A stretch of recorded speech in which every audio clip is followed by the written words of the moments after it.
just by hearing from the community, Ken, you can see that something is seriously wrong. In the areas of the public safety aspect, that was one of my precincts when I was top 88 precinct, and Councilman James is right. It's just already a strain on that area. And it becomes more complicated when you have 3 precincts attempting to navigate an area like Atlantic Yards, which is a high terrorist threat. But there's also a problem around the employment issue. We're dealing with a serious employment issue in the state, and particularly in the city, and particularly in those areas that are involved.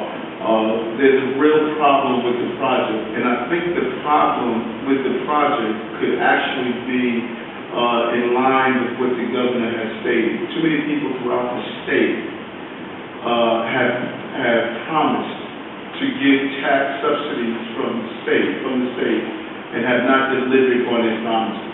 And the disbandment of those enterprise zones throughout the state that are just not delivering.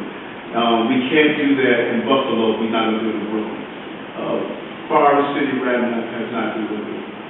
And what I hope the community be careful of doing, we're so consumed and overwhelmed that you can almost get lost in the enormity of the problems that we're faced. We need to break down the problems in bite-sized, manageable levels where we can present them to Ken, let them look at them and give us real answers to the problems. Because the arrogancy has not only locked out communities, but it has locked out every representative in the area.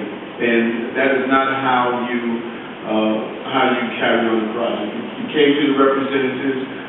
Bills were passed in Albany in the city council. It was fast-tracked. There was a problem that should have never happened. But the reality is this is where we are. And so now we have to start answering some very real questions before we complete phase 1 and prior to going to phase 2. And the project, Atlantic Avenue, cannot look like that for 25 years. That needs to be the line in the sand, that we cannot have Atlantic Avenue just having a stadium with some cats running up and down the court on the basketball, but the rest of that community looking like that. That's unacceptable.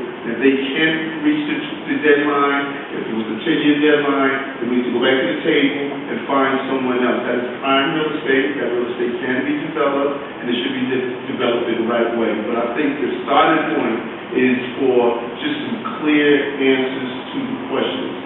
And at the top of the list of the questions for me is the safety plan. That safety plan needs to be presented, and we need to be realistic about it. And it can't be the old-fashioned comment, the police will do a good job.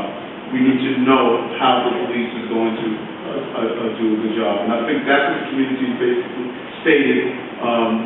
They just want answers to the questions. That project can't continue to have one giant question mark lingering over it. And when you took over, many people were hoping that question mark would turn into an exclamation point that we're going to get some answers.